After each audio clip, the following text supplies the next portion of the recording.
10 zino milioni 15 kati obanjako milioni 3 bagenda ko security ekutwale nga ajula kufiirawo nakulwana nnyo kwegamba n'ayagala ate destroying even beyond politics kati ekyalibadde nga personal issue kyalibadde ekyo nti yanwana naye ate naye eba tekyali personal issue kuba namuwangu like I won. You won the election and he's in cabinet, I'm in cabinet, so ontegeera sisobola kubeerawo nti kati omutwe gwe kyannumira ekyo, so I can't rely on that, or that can't be the basis for so it was a matter of principle. It was a matter of we are fighting corruption, we shouldn't take calls from era ne tukola bwe bajja ne batusaba emmwanyi nti no gwozi bawadde era twatwala obuvunaanyizibwa. Taata w'eggwanga agambye tuwa omubaka Justin Namere emmwanyi emitwalo 2. Taata tusimye nnyo, tusimidde ddala ssente tuzifunye, tetukyabandya. Twebaza Honorable Balaam okutufaayo n'atugoberera mpaka lwe tufunye ssente zaffe. Mwebaze President nze temuneebaza nze ni mukozi we. Yabadde atulaba. Ebyokutwala mu kooti obimanyiiko? Ate singa nali njogera kale bule nandifunye ssente. N'okuwaayiriza Honorable Justin. Simuwaayiriza kuba emmwanyi naziwaye. Kati bye ebya contract bibye. Nekyeyamani nabyekibiina. Naye weebaziza President okusasula naye ate obadde obanja Honorable Namere. Anti President Museveni yasasudde nga omanyi taata. Tayagala ntalo, tayagala biswaza. Ne mu kutusaba emmwanyi batugamba President Museveni yakoze eki? Yazibawadde. Kitegeeza obadde obanja President Museveni. Mbadde mmanja Justin Namere emmwanyi. Yaŋŋamba nti President yakoze eki? Yazimuwadde tonzija ku mulamu. Y'omu mu bulamu alina ennaku ez'ekijjukizo. Kati nno Focus TV yange bazze okufuula ennaku zo ez'ebyafaayo, bakwata vidiyo n'okuba ebifaananyi ku mikolo, gamba ng'okwanjula, embaga, graduations, okukyala. Bano nno tebakoma okwo, aba Focus Group yange bakuguka mu kutimba, bakola keeki wamu ne juice omuwoomu. Nga kuno bagattako okukola graphics ne branding ow'ekitongole, kampuni oba bizinensi yo, era basange ku kitebe kyabwe ekikulu e Kampala ku Jesco Plaza, oba basange ku ofisi zaabwe awo ku Focus House Mutuba ne ku ofisi zaabwe empya Kiboga mu Town Council ku 2nd Street okuliraana Smarton Hotel. Ebisingawo bakubire ku simu zaabwe 0757 133 162 oba 0789 020-806. Gwali ku Facebook ne Instagram kebera Focus Group yange, ate ku YouTube beba Focus TV yange. Mutelevu nkwaniriza nategwe wonna wooli wawo sinzira okubanga tulaba akola kyamaanyi nnyo era okubeera ng'ogoberera. Nze Ade Wilberforce ku muyanja okutusaaka mu ndira agenjawulo gatambula. Tuli ku nsonga za Namere ejjo twalabyeko ssente ezakwatiddwa mu nsawo obukadde ebiwere 2 era nga za kusasula abo abalina obutali bumativu oba abalina endowooza oba tuguyite musango abalina cases ez'enjawulo abagamba nti badde bamanja Namere ono n'abantu bangi omuli fulufiga balina obutakkaanya bwabwe obutalo bwe wakati ne Kasolo ayina nalo weeruli leero abadde ku chanemu navayo n'agamba obutakkaanya bwe ne Kasolo we buva era lwaki tebakwatagana nakati. Ensonga nyize tulabye naddala Balaam Balugahale nga mukamaawe bali mu kamera baagala okweyisaamu empi so nga ate bali ku duty emu yakulwanyisa nguzi. Bingi byonna tugenda kuba tuyitawo tuwongere okubeera nga tubitanya. Ndine Kanso Matovu ono munnamateeka omukukutivu ate era asoosowaza ensonga z'ettaka. Njagala nnyo okubeera naye wa nsonga nti ye atuwa perspective engeri gy'alabamu ebintu bye mu nsonga ez'enjawulo. Kanso nsanyusa okulaba naawe okusanga obulamu bugamba kikalu naffe neetuli. Kanso ensonga z'enjanjudde oziwulira? Ensonga nziwulidde era ebigenda mu maaso naawe obigoberera? Yes. Kkiriza ssebo nsooke nneegatte ku Buganda okuyozaayoza beene Ssaabasajja 33 ng'ali ku Namulondo alamula era tusaba Mukama Katonda mwongere obulamu obulungi ate n'Obuganda bwongere okumwenyumiririzaamu. Kakati ensonga za mukyala Namere ekisooka buli lwolwana abantu nabo baba balina okuteekateeka engeri gye bakulwanamu gye bakubamu naye mukyala Namere ng'omuntu naye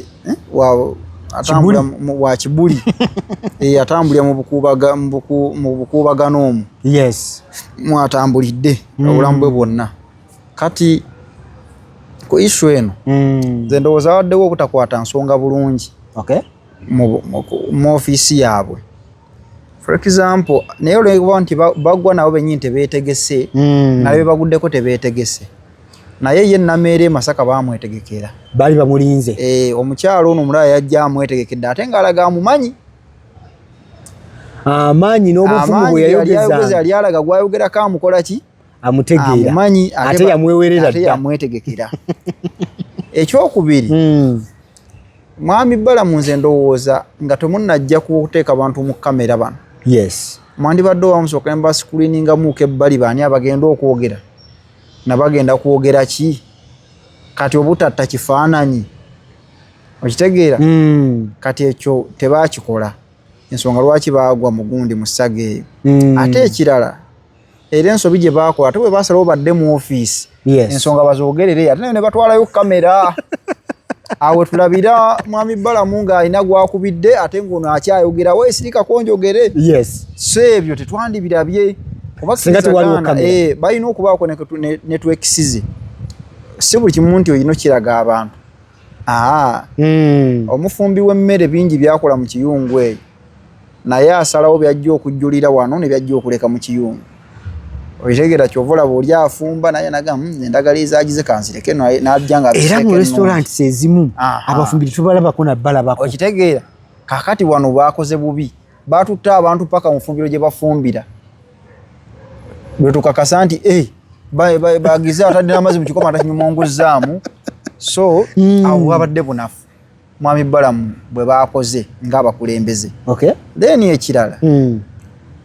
ndowooza ate kigenda kuleeta obuzibu omulimu gwe bakola mulungi naye enkola yaagwo nayogerako emabegako eri ne ŋŋamba nti okwewala okwakitinga ultravirus bandibadde bafuna nga tebannagenda mu kitundu abantu abali responsible mu nsonga ne bagenda nabo nga waba ebintu ensonga ziri technical bamanyi kiki kyekyetaagisa for example nadde njogerako n'omusawo omubajja mu ddwaliro abasawo baliwa lwaki eggwanga eddwaliro lina abasawo 216 nandabawo 6 abalala baliwa abataliwo mbawummuza kati nabuuzawo muyaŋŋambye nti tuba ne conduct yaffe buli lunaku mulimu amalwaliro nga waliwo nti omusawo alina okukola ku bantu lesa 20 olunaku basatu kati ye naakola ku bantu basatu ya assignment ye neggwa n'agenda kati gwe nojja nga taliiwo olwokuba tumanyiibwe batambula oyo muwummuza kati ekyo si kituufu mu maaso eyo kyebakola kirungi naye abantu bajja kgenda bawaabire gavumenti anti owaabira atone jeno olwa conduct eno omuntu ono aba yaweereddwa fair hearing kwewozaako na biki baba ne bukiiko bwabwe bubatwala already alina contract kwatambulira maaso eyo ate ojja kumala ofiiriza era gavumenti sente kubeera ejja kubaliyirira ng'erina obbasasula okubafiiriza emirimu obudde bamaze nga tebakola ki n'ebiringa ebyo kati okwewala ebyo ndowooza mwami Balamu bw'oba onojja mu masomero district examination officer tambula naye ne inspector of schools obe naye kakati bo bamanyi how they conduct ebitali bituufu mu maki era bw'onoozuula ng'obagamba nti bannange mu ssomero nga abaana ebitabo biraga 15 nga mulimu 10 kikolwa kitya nti kati awo omusomesa bw'ati tumuyisa mu kino ne kino n'akola bw'ati nti agende eyo osigala olikiriye naye bw'ojjanga gwe kyolowooza tosobola kujjanga gwe kamala byonna ate obuzibu ne mwami Museveni gwe bakolera muzibu wa kutegeera oyinza okulowooza nti ekyo kyokola kirunyira abantu bakibasanyusa ate ye ne kimunyiiza for example mwami Museveni yagamba nti agala kulwanyisa nguzi era mu kukyogera ennyo n'alonda omukyala gwe bayita Betty Kamya ng'ayigigge Betty Kamya mu myezi egi n'amugamba mukama wange nzudde alipoota enguzi ogimaze n'amugamba alipoota gy'ozudde ekwata ku ki n'amugamba nti baminisita bo bonna babbi bonna tugenda kubasiba n'amugamba abantu bange baleke tobakanga bono baka abajja kudduka sente bazitwale ebweru baleke era Betty Kamya we yakoma okukola paka lwe yatuuse kumujjako yamugamba takubigere ne tumaliriza balonda mwami Kiwanda nga Minister wa Tourism amazima yakola alese Rolex Festival alese bamisi kavi abantu batandika okwogera ku byobulambuzi ne bisiyitimuka ntugamba Kiwanda n'afuuka Kiwanda bwe yakola lishafo yasuula musuule kati negwe bakolera muzibu kuwandoozeza nti bagenda muwa promotion kubanga nze nzikiriza bino byonna bali mu kuvumbula wansi ebintu ebyo bibadde bimanyikiddwa bulijjo byogerwa tewali kyali kitakubwako mu mawulire bibadde byogerwa sente z'emyoga tezituuka mu bantu enguudo nfu mu byalo naye nga sente zifuluma wano ebyo byonna gavumenti ebimanyi kati sente z'emyoga bagamba bazirya n'ekyo Mwami Museveni abikola intentionally sente zo kazifuluma abantu babe n'alemu wansi ku byalo balyeko kuba be bakuuma gavumenti abo kalina ngeri yaje abasasulamu waba yakaluko okubbeyo be bakabba ekyo akimanyi kati gujja genda obafukule akolera shafa akusuule buki oli ku bantu be baweereza sente indirectly then kane tudda ku conduct je tweyisaamu nga abakulembeze kati awo Nameri na wata aina kyatankoledde bulungi for example otambudde ne Balamu omukulembeze for example mulina okuba ne boba mwogereziganye bane decorum oli ayogera naye nga ayisaamu eddoboozi n'alemesa n'oli okwogera ekyo si kirungi then waddewo incident ya chairman gwadde bakutte nga chairman bamukutte enkya kalulu kuba tukwize tugaane ebbendo benderyo lya Kasolo ate era yatwala wano Buganda wonna aba mukama awo akubye essimu abagambe tabagambe mujjeeko emisango oyo yeesimbye ku kaadi yaffe NRM kwerosi mbadde nsaba musooke mumuleka amala akalulu tukole ku nsonga ze n'akalulu kawedde sijja kumuwuliriza ate nkutta omubbi ate minisita onkubira otya minisita obeera otya bweru n'onkubira kati ekondakiti nayo si nnungi waliwo twetaaga okuba radiko ne tuteetaaga kati awo yadde ensonga nnyangu nnyo lwaki ekigenda okuleetera obuzibu olina tandika okwaga okulaga banno nti gwe okola ennyo bo tebakola then ogenda ku attracting abalala baki bangi bagende bakutulemesa okukola omulimu ate gwobadde mutambuza obulungi okitegeera so anti kanso Nameri okugaana okukwata essimu y'oli agamba nti omubbi tumukutte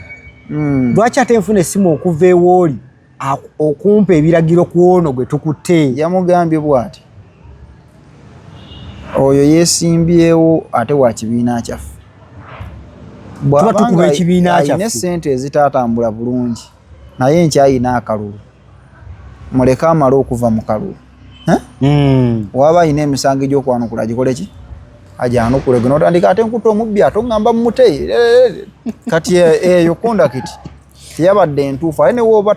olina kyotakkaanyiza ayinza okuba mulina obutakkaanya mwine Kasolo naye bwe mujja ku nsonga ezo ezigatta abantu ndowooza kati mulimu obutakkaanya bwe mulina okuleka ebbali ne mutereera bwe mutambula kati awo yakozeemu buki teyakoze bulungi kati kondakiti ayina by'alina okuyiga ndowooza mpolampola yagamba mukyala munnamateeka ekitegeeza ebintu byonna ebisinga amanyi wati tuddu and when tuddu munnange amateeka gano ogalaba buli lwomala ebbanga toga practicinga kuba taga practicing okukola n'okwerabira kya buntu aye nekyalwakitinga ng'onyiiza era okukola ensobi kyangu kati ekyo obwo bunafu nabulabye ekirala mu byalo gye bali mu kutambula Namere nga ye gundi yeeyo kalakita yeeyo abagira abamulwana bangi kuba nalaba incident y'omuwala omukyalo oyo omukyala yadde amulinze ng'ate kyeringa ekyadde ekitegeke lwaki bamugamba bawa obujulizi nti emmwanyi twasaba nga azigulira abantu ye President ani ayina okukuwa essente nti President Museveni ate ogamba obanja Namere okitegeera Namere n'agambye yalina obba wa ssente president sinze nti ate nze gagwa kime mmwanyi nti nazikima naye nga tumaze tutegedde ani alina okukusasula. In fact yagamba mu ntandikwa yagamba nti yabbe ssente ze yatandika agamba sasa imesooka nti Namere yabbe ssente zange miliyoni 10,600 oba 15,000 kati ng'olaba nti waddewo okutegeka okkubo ono buki butereevu ate ku kamera gye yeereetedde era nga baharmonizinze ssente bazimuwadde atagenda gye zivudde ng'era ye takijjaawo Namere ono tamuvaako okitegeera kati ssente bazimuwadde naye nga tava ku Namere ekiraga nti ekyo kyadde kipange kyabadde kitegeke. So kati mukyala Namere ng'atambula alina okwegendereza n'abasudde emisanvu mu kkubo lye bwe bali okulaba engeri gye bayinza okumutegula. Kanso omanyi bagamba nti ewali omukka tewabula muliro. Lwaki mu ssaga zonna Namere ono erinnya lya Namere lifloatingibwa lwaki? Already era yazze bw'atyo tujjukira engeri gy'ajjamu ng'omubaka ojjukira era waaliwo kino nakiri kaakati yabadde dda mu kitundu kyekimu era ebyo nga bituuse walabye abaagize ng'olaba mukyala Farida baalina obutakkaanya wagenza okulaba Fulufigera baalina obutakkaanya yali amutimpuddeko kati era bantu be baadetakkanye nabo bebasituse naye mulimu abaliyo abamulwana abalina ku maanyi agasinga ag'abano naye nga bakwesa enjala nga bajja mulwana kati so oli asula olutalo lwa Nakazibwe naye nga ye ayagala waliwo alina okuluyitiramu kati awo omukyala Namere alina okwegendereza otherwise omulimu gwe bakola okugenda nga balondoola emirimu egikolera naddala singa basigala mu doketi yaabwe bamanyi obuvunanyizibwa bwa local government bwe buliwa mu mateeka nze ngamba baba basinga okutambulira ebirala ebiri outside their docket gundi baminsas abali responsible ku nsonga ezo nabo basitukiremu kuba nalabye kati nga batandise okusika omuguwa bagenze mu malwaliro misa bali omunsi bagamuviire mu malwaliro kati bwe munaatandika okukayanira emirimu muve mu malwaliro gange bwe munadda mu nguudo ng'enguudo baganange bajja kutta cause kati ate ez'enguudo kale kuba ebyo biri under local government nti basobola otuuka n'amanya district yalina okukola enguudo nyamu zitulage ebyo byangu byabwe naye so kati bamanye wa kutambulira balina kuyita mu layini ki so okulabika nga tebakosa cause eno gye baliko tebakubagana naye ekirala batambule n'abantu abali responsible ku ekyo kye bagendamu so that tebakola nsobi ate ziyinza kuleetera gavumenti kwongera atera kufiirwa ki sente endala so engeri gye bakolamu gye bakola we've seen so many social media platforms zituwa ne feed ezo nga balina live buli kimu ekikolebwa kiragibwa social media engeri gye bagikozesezaamu ne kamera entambula yaayo is it the right thing bwe kiri nti emitimbagano saa zino gye gituyambako okumanyisa abantu nti girina kukolebwa bwe gityo what should they do kye bakola kirungi naye bamanye ki kyokulaga abantu n'ekitagwana kulaga ki for example there are misunderstandings nga abakulembeze nga zirabise zisigale eyo ekitegeeza nti azite muntu ono kuziraba lwaki bajja okutandika nabo badawutinga mutulage ebyo twetaaga okulaba bye tutwetaaga bisigaleyo naye ekirala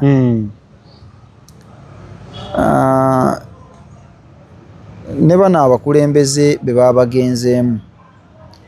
olumu oyinza okuba ogenda taking action naye ndowooza naye engeri gye bagitekingamu ekyukemu mulimu olumu be bashumiriyetinze nga tekyandyetaagisizza ne baswazaswaza omusajja ku kamera for example omusomesa ku ssomero in front of abaana ekyo kiswaza ne bwanadde enkya mu baana bano basomesa enkya bwe munaabiriza ovinga najja mu baana agenda batumulamu ati nze ndowooza kati oyo womala okuzuula ekyali kituufu emudda muze mu staff room mutuule bagambe mumanyi tusazeewo kino nakino nakina kino naye asigaze respect ye eri abaana kuba ensi ye tekomaawo neombamba n'abanajja bano babbiza nguudo yombo bawa mukwatiddawo itizo okola ddaawo naye kati ebyo babigende nojja mu ddwaliro n'okwata senior doctor n'omugira waliwo bano abaana abayiga obusawo waliwo bakulembera ate olumu n'agenda obbinoonyereza nga tiyabadde mukyamu omutidde gundi reputation ye so ebyo bye balina okutereezaamu otherwise kozi yaabwe simbi sente z'abantu zibbibwa abantu bannayuganda bawa omusolo kanso omuntu omulala ali mu kulaba yalyebuuza ebibuzo bino bwammanga bwe kibanga ddala kituufu kiri nti kozi gye baliko yakulwanyisa buli bwanguzi approach gye bali mu kukozesa eno n'abantu be bali mu kuteeka ku nnenga are they the right approach like be bantu abatuufu okutuukibwako okulwanyisa enguzi nga bo kye baagala okukola nkugambye omulimu gwabwe mu ministry yaabwe okulondoola ministry yaabwe it's their mandate mulimu gwabwe naye bamanyi okuyita yadde nga bo be bali on top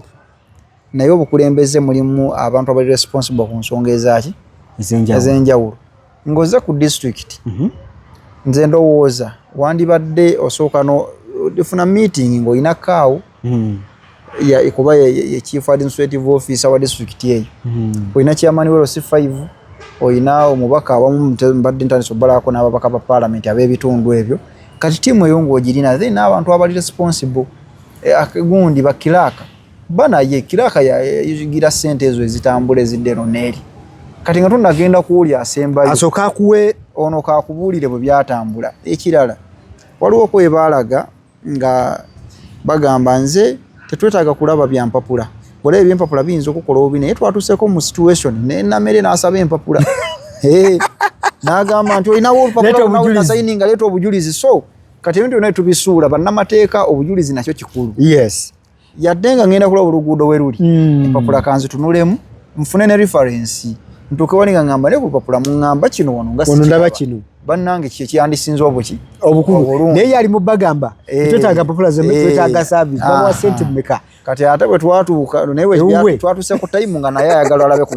ku bujulizi so kati awo wokkawokka naye nga banaatambula mu layini yaabwe n'ekirala we batalina gundi baleke kubanga tulina ebintu mu ggwanga bigwa mu ministries ez'enjawulo kati nga kondakiti yeeri ndala n'amateeka gaayo n'ageeno kati ebyo byonna babigenderere kale bw'oba onoosaatuukirako ewa munno leka abaaweya naye akuwa ettiimu eri responsible awo obona ekitali kituufu kyangu kyakulaba najja wano nga babagamba kuzimba buli kizimbe buli ssomero lya gavumenti tukulina okugendako ekizimbe kya miryango 4 bwe naatuuka n'endaba 3 nga neebuuza lwaki giyesa nyina inspector of schools nyina district examination district education officer nyina kaawo kale oli ku Focus TV webalinye okubeera ng'olaba nze Ade ndi ne Kanso Matovu tulina etuyisamuko ebyenjawulo era tukwebaza okubeera nga okyatutegedde amatu nkujukiza bannaffe aba Focus Event Services bagamba nti beeyine bakolera omukolo gwo genda ku Focus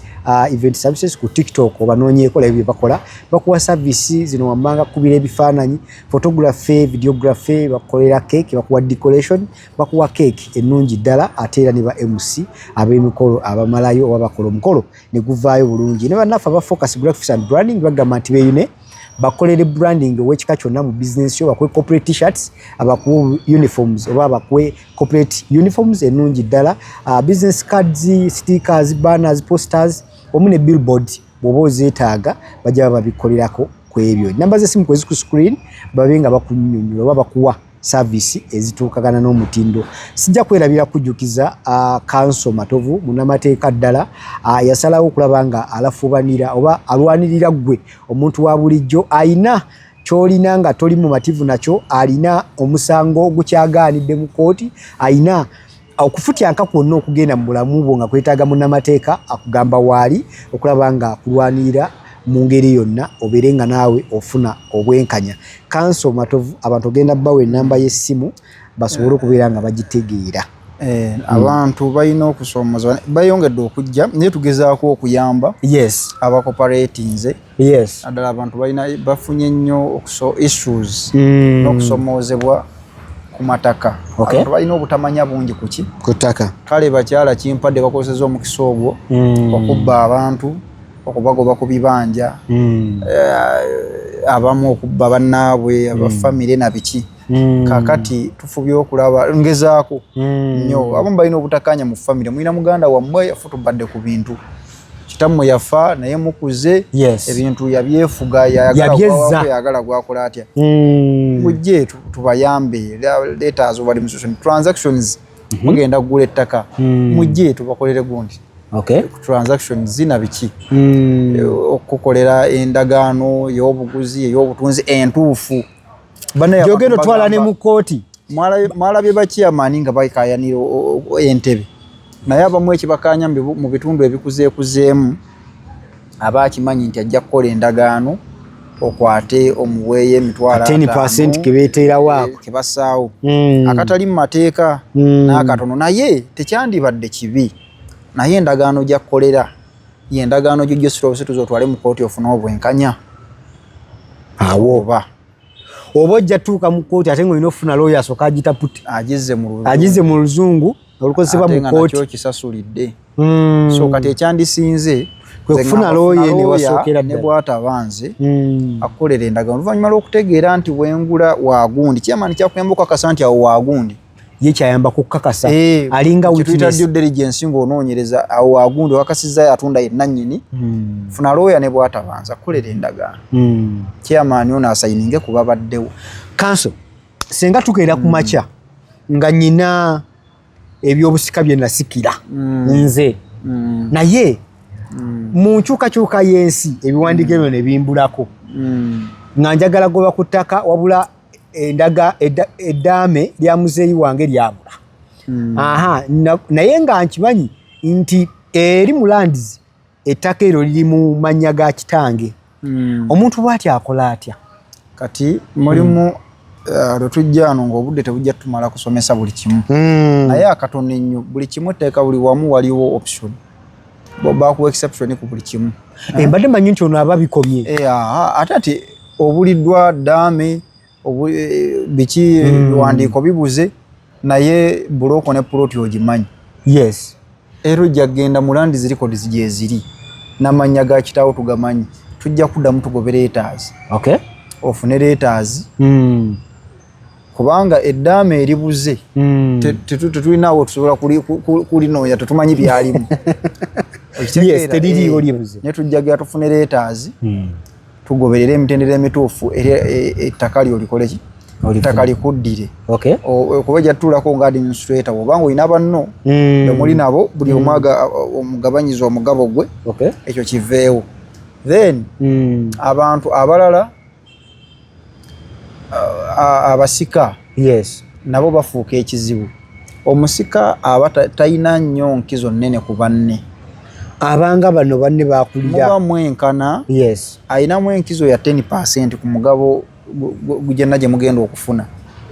emigabo gye mufunye mwenna abasingizaako ki